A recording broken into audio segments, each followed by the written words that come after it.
উদয়ন কল্যাণের পর এবার অরূপ চক্রবর্তী চিকিৎসকদের আন্দোলন নিয়ে কটাক্ষ তৃণমূল সাংসদের। অবরোধের নামে পুরুষ বন্ধু নিয়ে ঘুরতে গেলে জনরোষ তৈরি হবে। জনরোষ তৈরি হলে হাসপাতালে দৌড়ে আসবে গ্রামবাসীরা ঘেরাও করলে তৃণমূল বাঁচাবে না। এবার বিস্ফোরক মন্তব্য অরূপ চক্রবর্তীর। ঠিক কি বলেছেন তিনি, শোনাবো।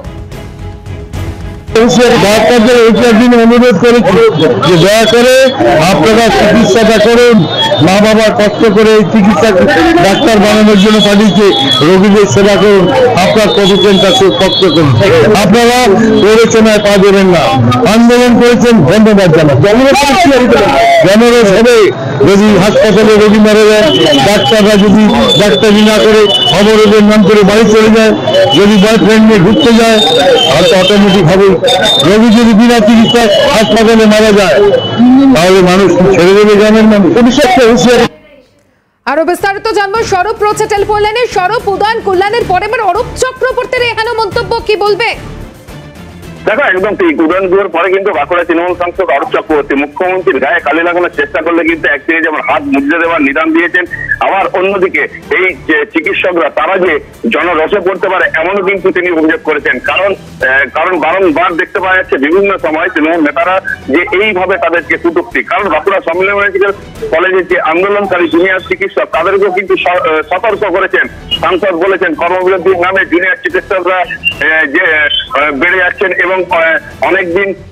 অনেকেই কিন্তু বাড়ি চলে যাচ্ছে রোগীরা। তার ফলে কিন্তু একটা জনরস তৈরি হতে পারে এবং সেই জনরস যদি হয় তখন কিন্তু সেক্ষেত্রে আমরা সামাল দিতে পারবো না। এবং জুনিয়র ডাক্তারদের যে ভয়ফাইন্ডের সঙ্গে রাতের বেলায় ঘোরাফেরা, সেই নিয়েও কিন্তু তিনি মন্তব্য করেছেন এবং পরিষ্কার তিনি সেই সভামঞ্চের থেকে এক প্রকার হুঁশিয়ারির কথা বললেই সেটা কিন্তু চলে।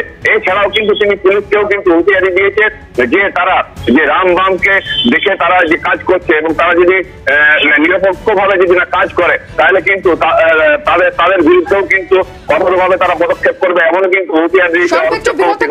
এই মুহূর্তে ডক্টর মানুষ কুমটা রয়েছেন টেলিফোন লাইনে। মানুষ বাবু, এবার অরূপ চক্রবর্তী তিনি এমন একটা মন্তব্য করছেন যেখানে বলছেন অবরোধের নামে পুরুষ বন্ধু নিয়ে ঘুরতে গেলে জনরোষ তৈরি হবে, জনরোষ তৈরি হলে হাসপাতালে দৌড়ে আসবে গ্রামবাসীরা। সেক্ষেত্রে গ্রামবাসীরা যদি ঘেরাও করে ডাক্তারদেরকে বাঁচাবে না তৃণমূল, কি বলবেন?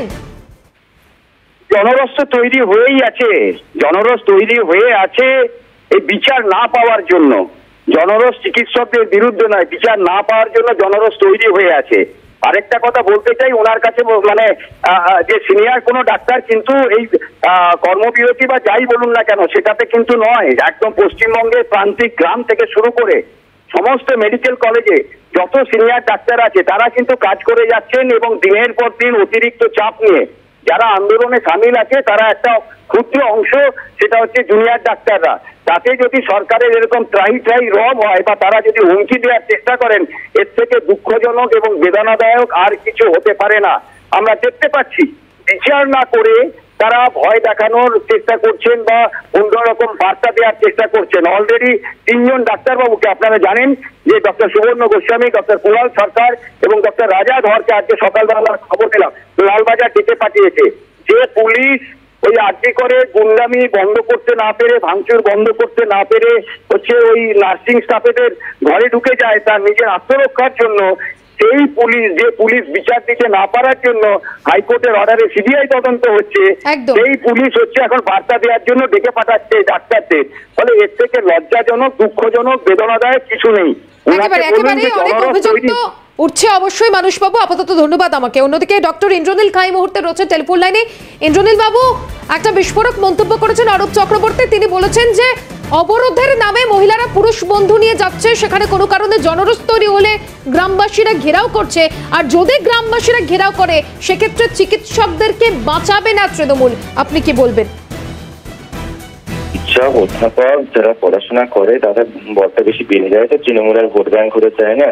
তৃণমূল যেভাবে মানুষকে বোকা বানিয়ে, যেভাবে শুধু ইলেকশনের কথা মাথায় রেখে নারীদেরকে সুরক্ষা না দিয়ে নারীদেরকে ভোট ব্যাংক হিসেবে ট্রিট করে বাকি বিভিন্ন শ্রেণীর ভোট ব্যাংক তৈরি করে, ডাক্তাররা সহ আজকে নারীরা সবাই আজকে রিফিউজ করছেন যে আমরা ভোট ব্যাংক হব না। কারণ তৃণমূল কংগ্রেস না সুরক্ষা দেয়, না সম্মান দেয়, না কোনোভাবে সেই সকল মানুষ যে নির্যাতিতা যেমন বিচার পাচ্ছে না, নারীরা দিনের পর দিন আন্দোলন করছে তাদেরকে উল্টে যে রকম গালিগালাজ, বিভিন্ন ধরনের দায়িত্বজ্ঞানহীন মন্তব্য করে যাচ্ছে, বিভিন্ন ধরনের থ্রেট দিচ্ছে, এটা তো থ্রেট। আপনি যে বিষয়টা বললেন এটা তো থ্রেট। এই অরূপ চক্রবর্তী এটা থ্রেট না তো কি? এটা এই বলে আন্দোলনটাকে ভয় দেখানো হচ্ছে। আন্দোলনে আজকে যেভাবে করে সমগ্র পশ্চিম বাংলার মানুষ একসাথে হয়ে গেছেন, একসাথে জোট বেঁধেছে, গটি বাটি সকলে মিলিয়ে আজকে যেভাবে জোট বেঁধেছে তাতে আতঙ্কিত হয়েছে।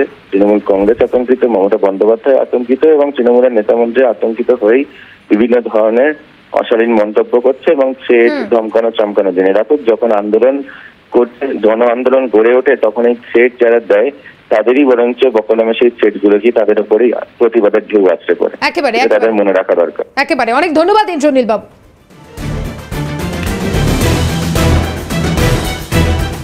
অরূপ চক্রবর্তীর বিস্ফোরক মন্তব্য, উদয়ন কল্যাণের পর এবার অরূপ চক্রবর্তী তিনিও একাধিক মন্তব্য করেছেন। অবরোধের নামে পুরুষ বন্ধু নিয়ে ঘুরতে যাওয়া হচ্ছে। এই মুহূর্তে ডক্টর ফুয়াদ হালিম রয়েছেন টেলিফোন লাইনে। স্যার, যে বিষয়টা জানতে চাইবো, অরূপ চক্রবর্তী তিনি বিস্ফোরক মন্তব্য করছেন। তিনি বলছেন পুরুষ বন্ধু নিয়ে মহিলারা অবরোধের নামে ঘুরতে যাচ্ছে, সেক্ষেত্রে জনরোষ সৃষ্টি হলে হাসপাতাল ঘেরা হচ্ছে। এক্ষেত্রে যদি হাসপাতাল ঘেরাও হয় তাহলে কিন্তু তৃণমূল বাঁচাবে না। আপনি কি বলবেন? না, এটা তো স্পষ্ট যে যেই মর্মান্তিক এবং নক্কারজনক ঘটনা ঘটেছে আর্জিকরে, তৃণমূলের হচ্ছে সরকার থাকাকালীন, তৃণমূলের প্রশাসন থাকাকালীন, তৃণমূলের হচ্ছে নগরপাল থাকাকালীন, তৃণমূলের হচ্ছে স্বাস্থ্য দপ্তর থাকাকালীন সেই ন্যায়ের ব্যাপারে যারা আন্দোলন সংগঠিত করছে তাদের সম্বন্ধে এরকম হচ্ছে কুরুচিকর মন্তব্য করার জন্যে তৃণমূল কংগ্রেস বদ্ধপরিকর। ফলে সর্বস্তরে তৃণমূল কংগ্রেস এই আন্দোলনের যে প্রশ্নগুলো আছে সেই প্রশ্নগুলো উত্তর না দেওয়ার ফলে তারা যেভাবে হচ্ছে মহিলাদের সুরক্ষার ক্ষেত্রে আরো প্ররোচনা সাধারণ মানুষকে যোগান দিচ্ছে, ফলে আরো বিপদের দিকে নিয়ে যাবে। তৃণমূল কংগ্রেসকে এটা খণ্ডন করা উচিত, নিন্দা করা উচিত এবং এইরকম মন্তব্য আর কোনোদিন কোনো তৃণমূল নেতাকে করা উচিত না। অনেক ধন্যবাদ স্যার। অন্যদিকে আমাদের প্রতিনিধি স্বরূপ ছিলেন আমাদের সঙ্গে। স্বরূপকেও ধন্যবাদ।